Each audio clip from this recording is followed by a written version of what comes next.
오늘의 헤드라인입니다. 미 항공우주국 나사가 아르테미스 달 탐사 임무 등에 투입할 새 우주인 11명을 선발했습니다. 의사 출신인 한국계 미국인 조니 김 씨도 1600대 1을 경쟁률을 뚫고 발탁됐습니다. 과산화수소는 반도체 생산에 사용하는 중요한 소재지만 생산 방식이 복잡하고 환경오염 우려가 있었습니다. 국내 연구진이 이런 단점을 보완해 과산화수소를 쉽고 저렴하게 생산할 수 있는 기술을 개발했습니다. 도로 위의 암살자라고 불리는 블랙아이스로 인한 사고는 매년 반복되고 있습니다. 도로 위에 투명하고 얇은 얼음이 여는 블랙아이스는 3가지 기상 조건에서 만들어진다고 하는데요. 오늘 날씨학 개론에서 블랙아이스에 대해 자세히 알아봅니다. 뇌 동맥류는 추운 겨울에 특별히 신경 써야 하는 질환입니다. 최근 국내 환자가 매년 증가하는 추세인데요. 병을 알고 있어도 언제 터질지 모르는 시한폭탄 같아 주의가 필요합니다. 오늘 내 몸 보고서에서 뇌 동맥류에 대해 자세히 알아보겠습니다.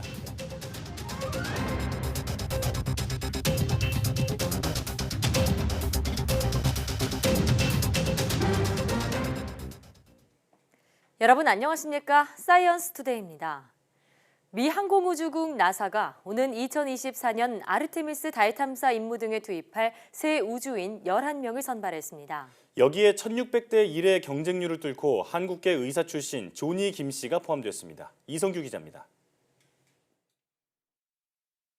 11명을 뽑은 나사 우주인 선발에 참여한 지원자는 18,000여 명. 경쟁률 1600대 1을 훌쩍 넘습니다. 이 가운데 눈에 띄는 인물은 한국계 미국인 36살 조니 김 씨입니다. 김 씨는 1980년대 한국인 아버지가 미국에 이민 오면서 미국에서 태어나 자랐습니다. 미 해군 특전단 네이비시를 거쳐 하버드 의대에서 박사학위를 딴 김 씨는 매사추세츠 종합병원에서 레지던트로 근무했습니다. 이후 김 씨는 2017년 나사에 합류했습니다. I fundamentally believed in the NASA mission of advancing our space frontier, all the while developing innovation and new technologies that would benefit all of humankind. 김 씨는 지난 2년간 아르테미스 달 탐사를 위한 훈련을 마치고 우주 비행사로 선발됐습니다. 나사는 이번에 선발한 우주인을 국제우주정거장에 우선 투입해 훈련할 계획입니다. 이후 2024년 예정된 달 유인 탐사와 2030년대 화성 유인 탐사 등에 투입할 계획입니다. 나사는 오는 2024년 여성 우주인 1명을 포함해 우주인 3명을 달에 보낼 예정입니다. YTN 사이언스 이성규입니다. 지난해 일본의 수출 규제로 반도체 생산에 사용하는 불화수소 수급에 빨간불이 켜지면서 국내 반도체 산업이 크게 위협을 받았었는데요. 반도체를 만드는 데 있어서 불화수소만큼 중요한 것이 과산화수소입니다. 네, 국내 연구진이 과산화수소를 기존보다 쉽고 저렴하게 생산할 수 있는 기술을 개발했습니다. 이혜리 기자의 보도입니다. 과산화수소는 불화수소와 마찬가지로 반도체 생산에 사용하는 중요한 소재입니다. 다행히 과산화수소는 국내 수급이 가능해 일본의 수출 규제 당시 큰 타격을 입진 않았습니다. 하지만 현재 사용하고 있는 과산화수소 생산 방식은 복잡하고 친환경과는 거리가 멉니다. 그런데 국내 연구진이 이런 단점을 보완할 수 있는 기술을 개발했습니다. 화학산업에서 굉장히 중요한 과산화수소를 아주 싸게 만들 수 있는 그런 새로운 촉매를 개발한 연구 결과입니다. 핵심은 과산화수소를 생산하는 과정에서 사용하는 새로운 촉매입니다.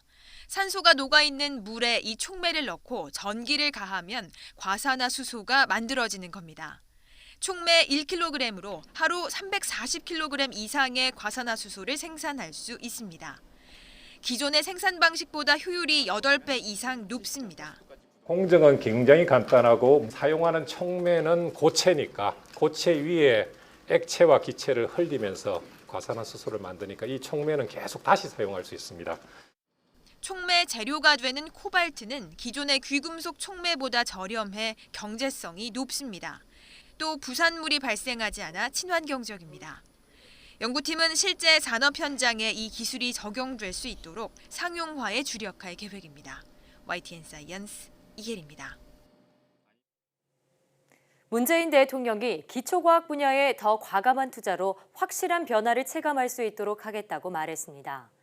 문 대통령은 2020년 과학기술인 및 정보방송통신인 신년인사회 서면 축사를 통해 국가의 명운이 과학기술과 ICT에 달려있다며 기초과학을 비롯해 데이터, 네트워크, 인공지능 분야에 대한 과감한 투자를 강조했습니다.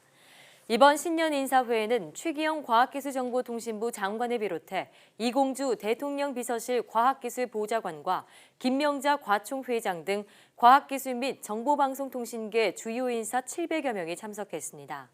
그럼 이어서 최기영 과학기술정보통신부 장관의 말을 직접 들어보시겠습니다.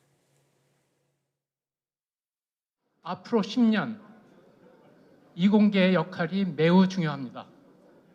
그래서 우리 과학기술정보통신부가 여러분들과 함께 10년을 만들어 나가겠습니다. 여러분들 모두 건승하시기를 바랍니다. 새해 복 많이 받으십시오. 미국에서 열린 세계 최대 가전전시회 CES에서 차세대 디스플레이인 마이크로 LED가 주목을 받았는데요. 꿈의 디스플레이로 불리는 마이크로 LED 생산성을 최대 1000배까지 높일 수 있는 기술을 우리 연구진이 개발했습니다. 이정우 기자입니다. 디스플레이를 자유자재로 만들 수 있어 차세대 꿈의 디스플레이로 주목받는 마이크로 LED. 기존 OLED, 유기 발광 다이오드보다 반응 속도와 발광 효율, 내구성이 뛰어나 디스플레이 가운데 최고 성능을 자랑하고 있습니다.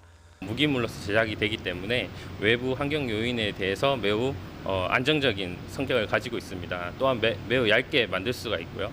그래서 기존의 디스플레이에 비해서 높은 신뢰성을 가지고 있는 디스플레이를 만들 수가 있습니다. 국내 연구진이 마이크로 LED의 생산성을 최대 1000배까지 획기적으로 개선할 수 있는 기술을 개발했습니다. 롤러잉크로 판화를 찍는 것과 비슷한 기술로 디스플레이 화소마다 무기물 마이크로 LED를 배치해 OLED보다 반응 속도와 발광 효율, 내구성 등을 혁신적으로 개선했다고 밝혔습니다. 이 기술은 연구소 기업 설립을 통해 10인치급 스마트 패드 패널을 한 번에 만들 수 있는 전사 장비를 개발하고 시제품 생산 등 본격적인 상용화에 들어가게 됩니다. 100인치 이상의 대형 TV라든지 5개 광고판용 디스플레이, 그다음에 3차원 곡률을 가진 디스플레이 이런 쪽에 적용이 될 것 같습니다. 현재 LCD와 OLED가 점유하고 있는 세계 디스플레이 시장. 중국의 추격이 날로 거세지는 상황에서 마이크로 LED 상용화 기술은 디스플레이 강국의 면모를 다시 알리는 계기가 되고 있습니다. YTN 이정호입니다. 의료 영역에도 5G 네트워크가 본격적으로 적용됩니다. KT와 삼성병원은 병원 전역에 기업 전용 5G 네트워크를 구축하고 5G 의료 서비스를 공동으로 개발했다고 밝혔습니다. 5G 병원 도입에 따라 병원의 디지털 병리 분석과 의료 영상 조회 등이 간편해졌습니다. 기존에는 수술에서 조직을 떼어내면 일부를 얼린 동결 절편 슬라이드를 들고 도보로 20분 거리를 이동해 다른 전문가들의 소견을 들어야 했지만 5G 네트워크를 이용하면 병원 어디에서나 고용량 병리 데이터 조회가 가능합니다. 이와 함께 암치료법인 양성자 치료 정보를 조회하기 위해 교수 사무실에서 파일을 내려받아 1km를 이동해 종양 위치와 치료 계획이 일치하는지 확인해야 했지만 이 역시 5G 네트워크로 영상으로 전송해 바로 확인할 수 있게 됩니다. 앞으로 은행을 사칭하는 대출 사기나 불법 대출 광고 문자를 받는 일이 줄어들 전망입니다. 금융감독원은 한국인터넷진흥원, 은행연합회 등과 스팸 문자에 공동 대응하기 위한 업무 협약을 체결했습니다. 이번 협약에 따라 금감원은 내일부터 스팸 문자를 걸러내는 시스템을 적용합니다. 이 시스템은 금융소비자가 스팸 문자를 신고하면 지금까지 축적한 은행 공식 전화번호와 비교해 해당 전화번호를 차단하는 방식입니다.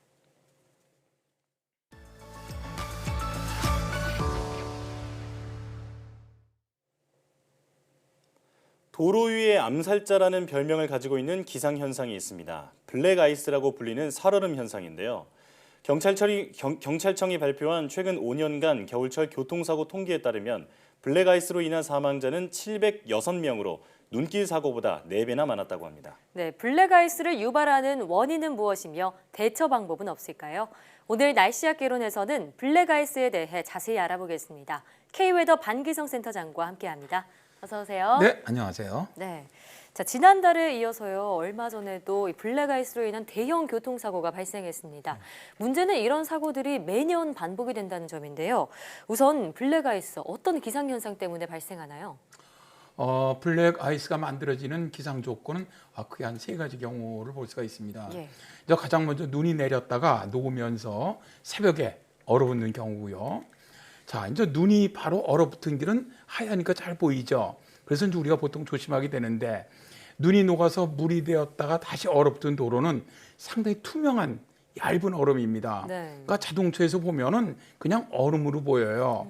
운전자가 볼 때는 까만 아스팔트일 뿐이거든요. 네. 그래서 조심하지 않고 운전하면 대형 사고가 발생하는 거죠. 네. 이제 두 번째가 블랙 아이스가 발생하는 이유는 고지대 안개가 좀 짙게 끼었을 때 안개가 도로면에 얼어붙어서 블랙 아이스를 만드는 경우입니다. 아, 안개가요. 네, 이제 이 현상은 제가 직접 목격했던 현상이기도 한데요. 네. 제가 이제 계룡산이 그 밀목재를 새벽에 넘어가는 중이었는데 앞에 가던 대형 트럭이 그냥 밀려 내려오는 거예요. 네. 그래서 이제 깜짝 놀라서 브레이크를 밟으니까 그대로 제 차도 도는 거예요. 이제 죽었구나. 그랬거든요. 근데 정말 다행히 위험한 상황이었네요. 정말 위에서 그 밀려오던 대형 트럭이 계곡이니까 그 옆에 난간 있지 않습니까? 예. 난간을 네. 이렇게 쭉 가는데 거기에 걸렸어요. 그래서 이제 살아난 기억이 있는데 차에서 내려보니까 정말 도로가 얼마나 매끄럽고 투명한지 네.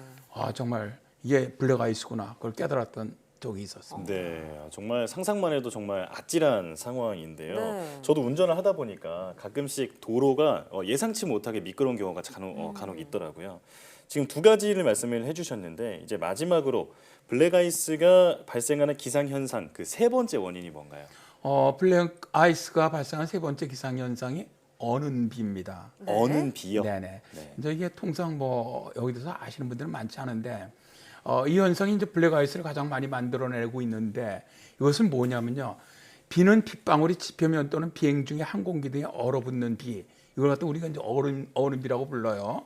그래서 뭐 착비성 비다라고도 부르는데 비가 물체에 닿는 즉시 꼭 유리면과 같이 코팅된 모습으로 얼어붙기 때문에 예. 표면이 굉장히 균질하고 매끈하고 투명한 그런 얼음층이 만들어져요. 네. 그러니까 어는 비란 대기 중에서 비로 내리다가 물체에 닿으면 바로 얼어붙는 그런 비라고 할 수가 있죠. 네, 이렇게 블랙아이스를 발생시키는 3가지 기상 조건들을 알아봤는데요.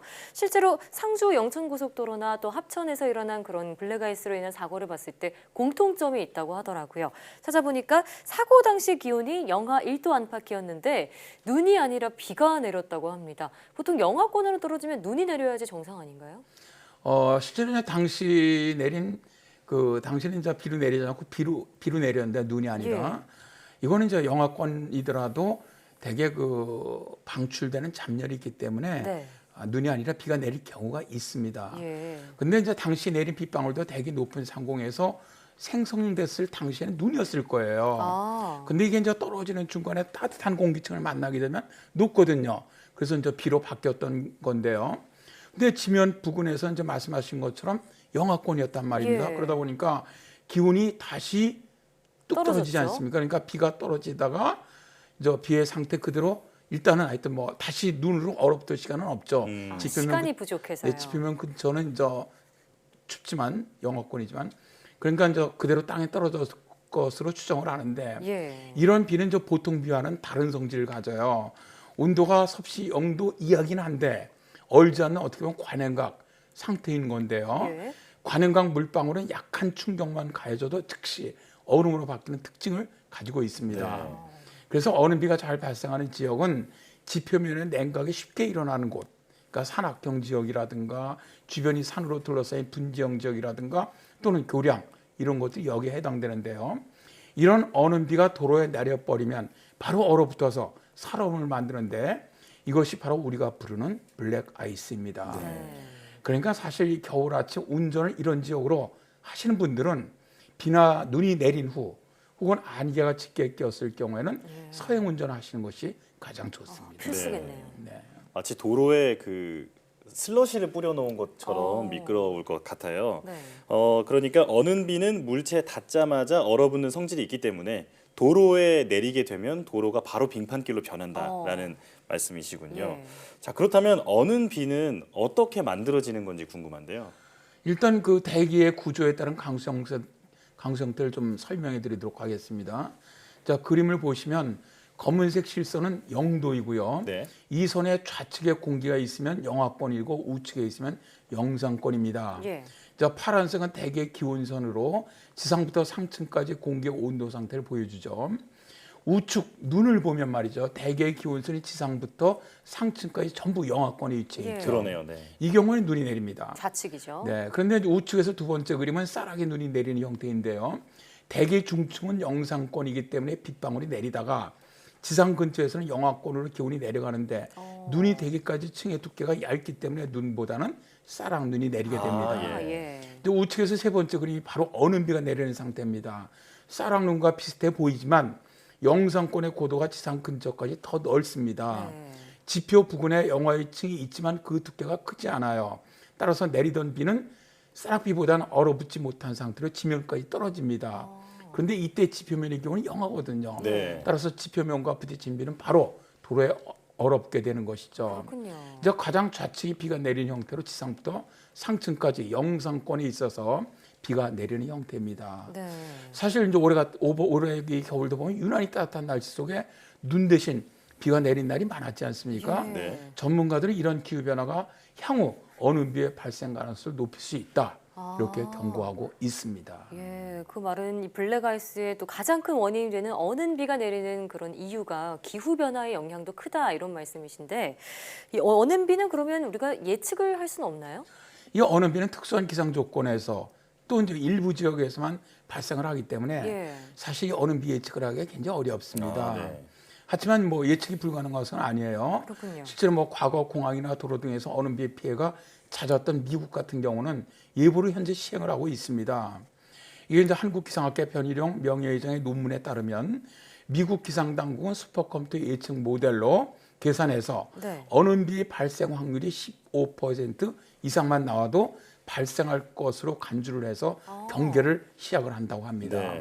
발생 확률이 낮고 정확도가 좀 떨어지더라도 실제 발생하면 정말 큰 피해로 이어지기 때문에 경고 차원에서 정보를 진행하게 되는 것이죠. 그렇군요.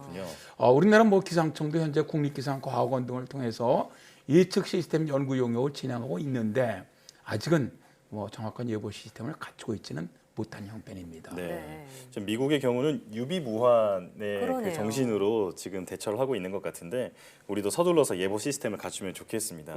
어는 비는 예측하기는 어렵지만 대신 블랙아이스로 인한 뭐 2차 사고라든지 어떤 사상자를 예방하기 위해서 정부에서 대책을 마련하고 있다고 들었습니다. 어떤 건가요? 현재 이제 전국 고속도로와 일반국도의 상시 응달 지역, 또 안개 지역, 또 교량 등 취약관리 구간을 2배 수준으로 확대해서 관리를 하겠다는 겁니다. 이런 취약 구간에는 이제 염화칼슘과 물이 혼합된 자동 염수 분사 시설을 늘리고요. 취약 관리 구간 일부에는 노면에 홈을 파는 그루빙을 한다고 해요. 그루빙을 해놓으면 도로 표면의 얼음이 차량이 움직이는 데에 따라 흘러다니다가 제거될 수 있기 때문입니다. 또 사고 빈발 구간에는 도로 열선을 시범적으로 설치하는 방안도 추진할 계획입니다. 또한 인공지능 기반의 스마트 CCTV 500대를 설치를 해서 결빙 사고와 역주행 등 돌발 상황을 살피고 사고 후 30초 이내에 관련 정보를 내비게이션 앱을 통해서 운전자에게 전달하는 그런 기술도 도입할 계획이라고 합니다. 특히 결빙 구간에서 대형 사고의 원인이 되는 과속이라든가 과적, 차량 관리를 위해서 단속 장비도 대폭 늘기로 했다고 합니다. 뿐만 아니라 운전자 역시도 대처 요령을 좀 알고 있어야 할 것 같은데요. 블랙아이스가 생긴 도로를 지나다가 차가 미끄러지게 됐을 경우 어떻게 대처하는 게 좋을까요? 핸들 중심을 좀 유지하면서요. 방향을 틀지 말고 그대로 흘러가는 쪽으로 그대로 가는 것이 가장 좋습니다. 이건 아주 위험할 때 하는 요령이죠. 빙판길에서는 잠김 방지 브레이크 시스템이 잘 작동하지 않을 수 있기 때문에 브레이크를 밟았다 뗐다를 반복하는 펌핑 브레이크 효과가 좀 있다고 하고요. 이외에도 스노우 타이어를 장착을 한다거나 또 뒤에서 오는 차량이 정차 상태를 인지할 수 있도록 비상경고등 켜기, 후속 추돌을 피해서 사고 현장 앞으로 대피하기 등 이런 대처법들이 있습니다. 도로에 블랙아이스 현상이 나타나면 일반 도로보다 무려 14배나 미끄럽다고 하더라고요. 정부의 실효성 있는 대책과 함께 운전자 개인의 각별한 주의가 필요하겠습니다. 오늘 말씀 잘 들었습니다. 네, 고맙습니다.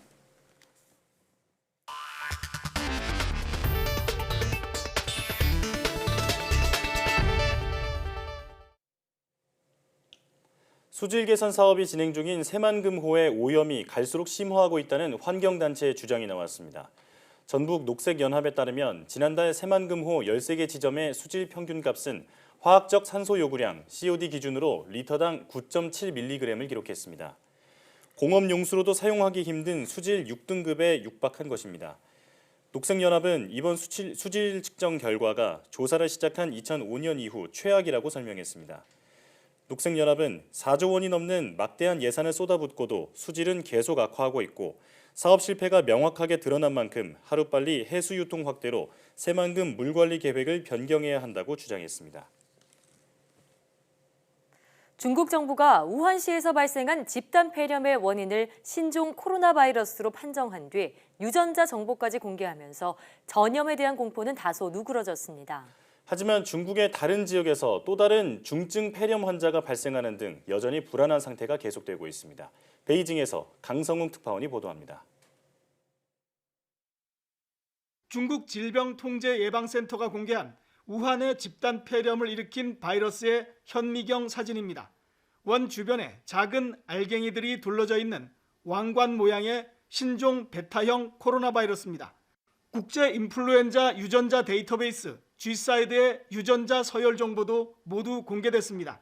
世界卫生组织12号发表声明称，已经收到中国分享的从武汉不明原因病毒性肺炎病例中检测到的新型冠状病毒基因序列信息。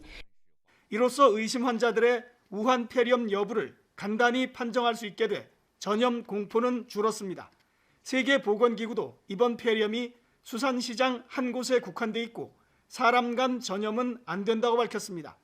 하지만 AFP통신은 폐쇄된 화난 수산시장에 대한 방역 조치가 허술하다고 보도했습니다.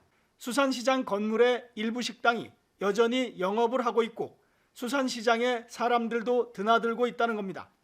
홍콩에서는 마스크가 동인할 지경인데 발병지의 행인은 마스크조차 쓰지 않고 있다는 점도 지적했습니다. 이런 가운데 중국 남부의 선전시에서 또 다른 중증 폐렴 환자가 발생했습니다.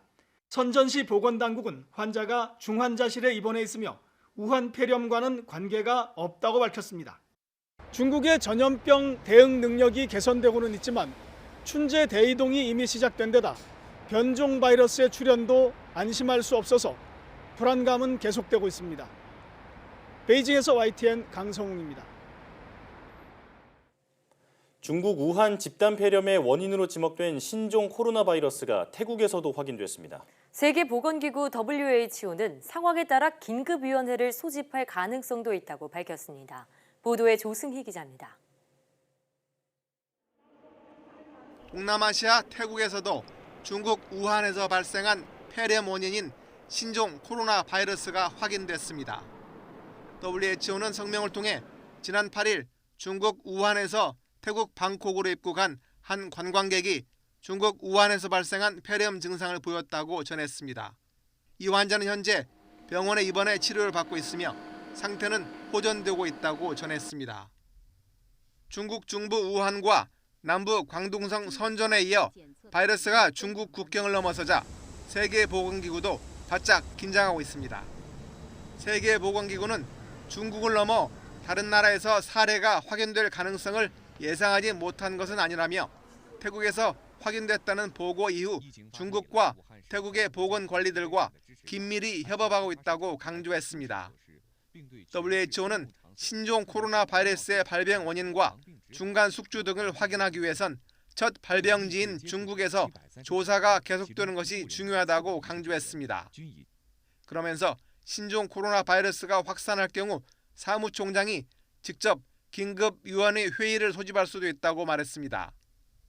앞서 WHO는 지난 9일 중국 우한에서 집단 발병한 원인 불명의 바이러스성 폐렴을 조사한 결과 신종 코로나 바이러스로 결론 내렸습니다. 신종 코로나 바이러스가 원인으로 추정되는 이번 폐렴으로 중국에서는 지금까지 40여 명이 확진 판정을 받았으며 이 가운데 61살 남성 1명이 숨진 것으로 전해졌습니다. YTN 조승입니다. 안전성이 검증되지 않은 사슴태반 줄기세포로 만든 알약을 몰래 들여오려던 밀반입자들이 세관 당국의 무더기로 적발됐습니다.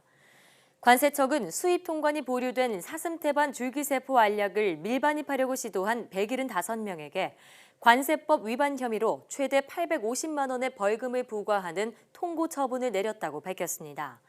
싱가포르 다단계 업체 소속 회원인 이들은 지난해 7월부터 12월까지 홍콩과 싱가포르 등에서 시가 33억 원에 달하는 사슴태반 줄기세포 알약 64만 정을 몰래 들여오려 한 혐의를 받습니다.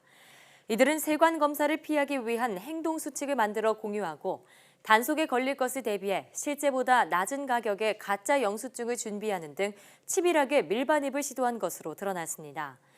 식약처는 전 세계에서 사슴태반 줄기세포의 안전성과 효능이 확인된 사례는 없다며 암이나 고혈압, 당뇨에 효과가 있다는 주장은 사실이 아니라고 강조했습니다. 앞으로 맹견으로 불리는 사나운개 수입이 제한되고 아파트 등에서 기를 때 허가를 받아야 합니다. 농림축산식품부는 이 같은 내용을 담은 동물복지 종합계획을 발표했습니다.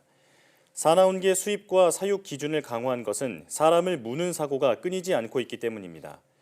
현재 규정에 맹견은 도사견과 아메리칸 핏불테리어, 아메리칸 스테퍼드셔 테리어 등이 포함됩니다. 농림부는 내년부터 맹견 소유자는 반드시 보험에 가입하고 판매나 수입업자도 동물 등록을 하도록 했습니다.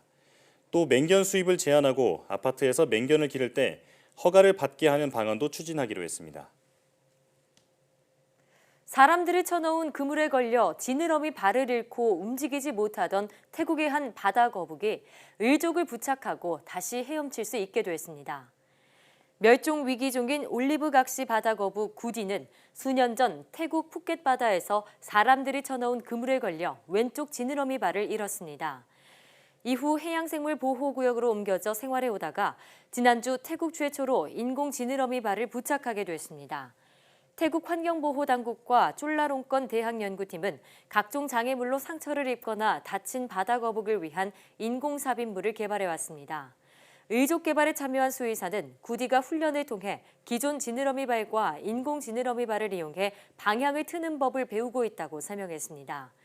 태국에서 최초로 시도된 의족 부착이 성공적인 것으로 입증되면 비슷한 상황의 바다거북 10마리도 조금 더 자유롭게 헤엄칠 수 있을 것으로 보입니다. 최악의 산불로 기능적 멸종 위험까지 거론되는 코알라를 인접국인 뉴질랜드에 도입하자는 청원이 제기됐습니다. DPA 통신은 이 온라인 청원에 많은 사람들이 동의했다고 전했습니다. 청원을 낸 뉴질랜드인은 코알라가 다른 여러 호주의 생태종과 마찬가지로 뉴질랜드에서 번성할 수 있을 것이라면서 개방된 유칼립투스 숲에 서식하고 그 이파리를 주로 먹기 때문에 뉴질랜드 생태계를 해치지도 않을 것이라고 밝혔습니다. 현재 뉴질랜드에는 유칼립투스 숲 면적이 3만 헥타르에 이르는 것으로 알려졌습니다. 이에 대해 호주의 코알라 전문가들은 외래종 도입은 토착 동물을 포함한 기존 생태계 전반에 영향을 미치기 때문에 바람직하지 않고 현실적이지도 않다고 지적했습니다. 아열대 지역의 온실가스 증가가 엘니뇨와 라니냐 같은 기상이변을 촉발한다는 연구 결과가 나왔습니다. 기초과학연구원 IBS 기후물리연구단 악셀 팀머만 단장 연구팀은 아열대 지역의 온실가스가 열대 지역 해수면 온도 상승을 부채질해 기상이변을 일으키는 원리를 밝혔습니다. 연구팀은 기후 모형 실험에서 아열대 지역 이산화탄소가 같은 양의 열대 지역 이산화탄소보다 열대 지역 해수면 온도를 40% 더 상승시키는 역할을 한다고 설명했습니다. 또 열대 지역과 아열대 지역의 열적 차이는 해들리 순환이라는 대규모 대기 순환을 일으키는데 아열대 지역 온실가스가 증가해 열적 차이가 줄어들면 해들리 순환이 약해지는 것으로 나타났습니다. 이에 따라 아열대 지역 찬 공기를 열대 지역으로 옮기는 무역풍과 차가운 해수를 위로 끌어올리는 용승 현상이 줄어들면서 열대 해수면 온도가 증가하는 것으로 연구팀은 분석했습니다. 우리나라의 천리안 위성이 필리핀 탈화산 폭발 순간을 포착했습니다. 루손 섬을 뒤덮었던 화산재가 서서히 걷히며 필리핀 마닐라 공항의 운항도 일부 재개됐습니다. 김진두 기자입니다. 우리나라의 정지궤도 기상위성인 천리안 2A호가 촬영한 영상입니다. 우리 시각으로 지난 일요일 오후 3시 20분쯤 필리핀 부근에서 흰 연기 기둥이 솟아오릅니다. 마닐라 남쪽 65km 지점에 있는 탈화산이 폭발한 겁니다. 짙은 화산구름은 북쪽으로 이동해 마닐라를 지나 루손섬 전체를 뒤덮어버립니다. 화산재가 강타한 마닐라 공항과 클락 공항은 항공기 운항이 전면 중단되기도 했습니다. 하지만 폭발 하루 만에 화산구름은 많이 옅어졌습니다. 화산구름의 중심축이 동쪽으로 이동한 모습도 보입니다.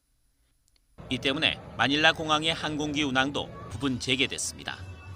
하지만 며칠 안에 위험한 수준의 추가 폭발이 일어날 수 있다는 화산경보 4단계가 여전히 발령 중이어서 안심할 상황은 아닙니다.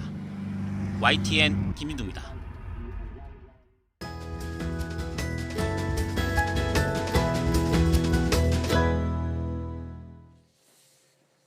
요즘같이 추운 겨울에는 혈관 질환에 유의하셔야 하는데요. 특히 뇌동맥이 풍선처럼 부풀어 오르다가 터지면 사망에 이를 수도 있을 만큼 치명적이라고 합니다. 오늘 내몸 보고서에서는 뇌동맥류에 대해 자세히 알아보겠습니다. 가톨릭대학교 인천성모병원 신경외과 장동규 교수와 함께합니다. 어서 오세요, 교수님. 네, 자, 뇌경색이나 뇌출혈 같은 뇌혈관 질환은 좀 익숙한데 뇌동맥류는 생소합니다. 일단 뇌동맥이 우리 몸에서 어떤 역할을 하는지 궁금하고요. 뇌동맥류는 어떤 질환인가요? 뇌는 인체에서 가장 중요한 장기 중 하나죠. 그런 뇌의 혈액을 운반하는 뇌동맥은 몸속의 다른 동맥과 달리 혈관 주위 조직이 없고 뇌척수액이나 매우 부드러운 뇌 조직에 직접 쌓여 있는데요. 뇌동맥은 심장에서 나가는 혈류를 뇌에 공급하는 역할을 하기 때문에 매 순간 혈압의 변화에 따라 늘었다 줄었다 합니다. 일정한 뇌의 혈류량을 유지하기 위해 끊임없이 일해야 한다는 뜻인데 이 과정에서 혈력학적인 스트레스를 많이 받습니다. 이런 스트레스가 누적되면 뇌동맥의 특정 부위가 작은 풍선처럼 부풀어 오르게 되는데요. 뇌동맥류는 이렇게 뇌혈관이 부풀어 오른 상태를 말합니다. 네, 상상만 해도 정말 아찔한 상황인데요. 그런데 뇌동맥류가 원래는 그렇게 흔한 질병이 아니었는데 최근 국내에서 환자가 많이 늘고 있다고 들었습니다. 그 원인이 뭔가요? 최근 국내 뇌동맥류 환자가 매년 증가하는 추세입니다. 건강보험심사평가원에 따르면 2014년에는 뇌동맥류 환자가 5만 529명이라고 집계되어 있는데요. 2018년에는 9만 8,166명으로 약 94% 증가했습니다. 5년 새에 거의 2배로 늘어난 셈이죠. 그러네요. 매년 10만 명당 약 52명 정도가 새롭게 발병되고 이 중 30명 정도가 뇌동맥류 파열로 심각한 고통을 겪고 있습니다. 그런데 얼마 전 배우 정의루 씨도 뇌동맥류를 앓고 있다 투병 사실을 고백해서 화제가 됐는데요. 젊은 층도 안심할 수 없다는 얘기인 것 같습니다. 최근에 이렇게 뇌동맥류 환자가 증가하는 이유는 어디서 찾을 수 있을까요? 네, 이 뇌동맥류는 혈력학적인 스트레스와 체내의 산화 스트레스가 많이 쌓여서 뇌동맥류가 발생을 하는데요. 주로 흡연이나 고혈압, 그다음에 심장질환, 과음 등도 뇌동맥류 위험 요인으로 잘 알려져 있습니다. 또 뇌동맥류 환자 중 절반은 중년 여성인데요. 아마도 혈관을 보호하는 역할의 여성 호르몬인 에스트로겐 분비가 폐경계 이후 감소하면서 뇌동맥류 발병 위험을 높이는 것으로 추정됩니다. 또 뇌동맥류 가족력이 있는 사람에게서 더 잘 발생할 수 있기 때문에 이 중 해당하는 사항이 있다면 미리 검진을 받는 게 중요합니다. 추가로 일교차가 큰 계절에는 혈관이 갑자기 수축했다가 팽창하기 때문에 혈압이 급상승하는 경우가 많은데요. 뇌혈관이 혈압을 이기지 못해 뇌동맥류가 터질 위험이 증가하므로 특별히 주의를 기울이는 게 좋겠습니다. 네, 이 뇌동맥류 이름도 생소한데 원인까지도 지금 정확히 밝혀지지 않았다고 하니까 지금 더 무서운데요. 그렇다면 뇌동맥류의 증상은 어떤 게 있나요? 네. 우선 뇌동맥류 환자는 두 부류로 나눌 수 있는데요. 혈관이 터져서 발생한 파열성 뇌동맥류와 혈관이 터지기 전인 비파열성 환자로 나뉠 수 있습니다. 뇌동맥류가 파열된 경우에는 뒷목이 뻣뻣하거나 갑작스러운 의식자, 구토 등의 증상이 나타날 수 있는데요. 가장 큰 특징은 머리를 망치로 맞은 듯한 깨질 듯한 두통을 갑작스럽게 느낀다는 겁니다. 이는 뇌 주주막하 공간으로 피가 한꺼번에 흘러나오기 때문인데요. 파열 당시 뇌혈관이 받는 압력의 크기에 따라 출혈량이 결정되고 출혈량에 따라 극심한 두통부터 혼수 및 사망에 이르기까지 여러 증상이 발생하는 겁니다. 비파열성 뇌동맥류 환자의 경우 간혹 두통이 나타나는 경우도 있지만 가벼운 신경학적 증상 이외에 주로 무증상이기 때문에 건강검진이나 이런 일반적인 CT, MR을 통해서 발견되게 됩니다. 그렇군요. 근데 뇌 속에는 정말 수많은 신경과 또 혈관들이 얽혀 있기 때문에 파열된 후에 치료를 한다고 해도 예후는 그다지 좋지 않다 이런 얘기를 들었거든요. 네, 맞는 그렇습니다. 얘기인가요? 네, 맞습니다. 뇌동맥류는 파열 시 출혈량에 따라 예후가 많이 좌우되는데요. 뇌동맥류가 파열된 환자는 약 10% 정도가 병원에 도착하기도 전에 사망에 이를 수 있고요. 병원 도착 후에도 약 15% 정도는 치료를 했음에도 불구하고 사망에 이를 수 있습니다. 약 20% 정도는 환자는 일상생활이 불가능할 정도의 심각한 신경학적 장애를 겪을 수 있게 되고요. 약 50% 정도의 환자만이 자발적인 생활을 할 수 있을 정도로 예후가 매우 좋지 않은 질환인데요. 하지만 뇌동맥류가 파열되기 전에 치료한다면 약 90% 이상 정상적인 생활이 가능하거든요. 따라서 터지기 전에 미리 진단을 받고 주의하는 것이 무엇보다 중요합니다. 네. 파열되지 않도록 하는 게 무엇보다 가장 중요하겠다는 그렇죠. 생각이 빨리 드는데요. 발견해야겠어요. 네. 그렇다면 뇌동맥류가 파열하는 그런 기준이 따로 있나요? 네, 그렇습니다. 일반적으로 뇌동맥류는 크기에 따라 분류가 되는데요. 10mm 이하의 작은 동맥류와 10에서 25mm의 큰 동맥류, 그리고 25mm 이상의 거대 동맥류로 분류하는데 크기가 커질수록 파열의 위험이 현저히 증가합니다. 하지만 크기가 작더라도 파열될 위험성은 당연히 있고요. 크기 외에도 위치와 모양, 그리고 파열과 관련된 중요한 인자들인데요. 뇌동맥류가 대뇌 쪽의 전방순환계 쪽보다 소뇌 쪽의 후방순환계에 위치한 경우에 더 잘 터지고요. 뇌동맥의 가지가 나뭇가지처럼 갈라지는 부위인 분지 부위에 위치한 경우에 또 잘 터집니다.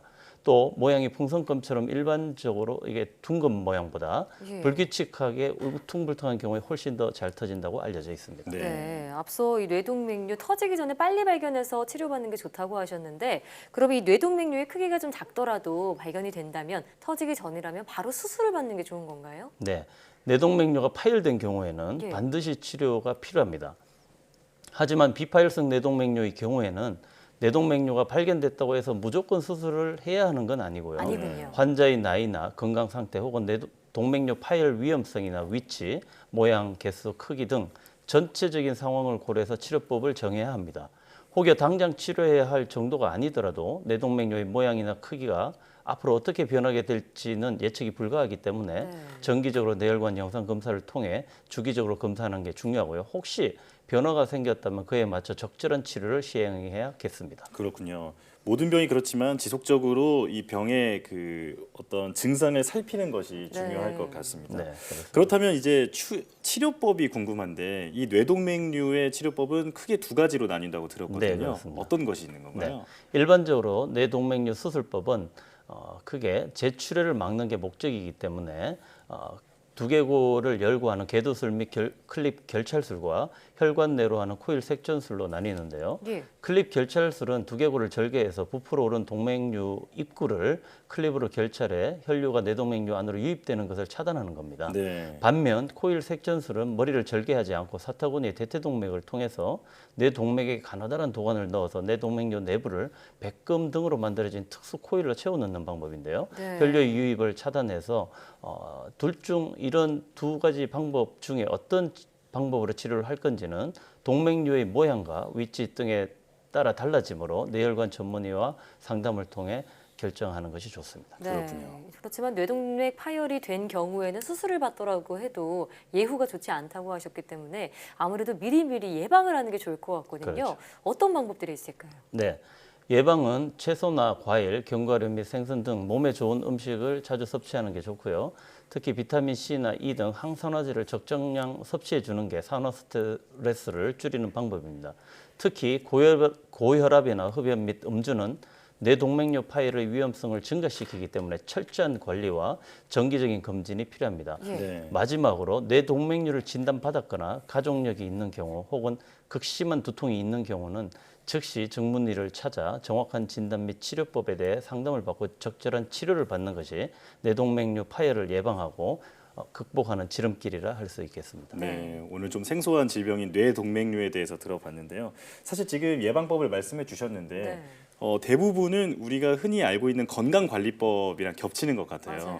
음식을 좀 골고루 섭취를 하고 그리고 음주나 흡연을 삼가는 것이 중요할 것 같습니다. 네, 맞습니다. 오늘 말씀 고맙습니다. 고맙습니다. 감사합니다.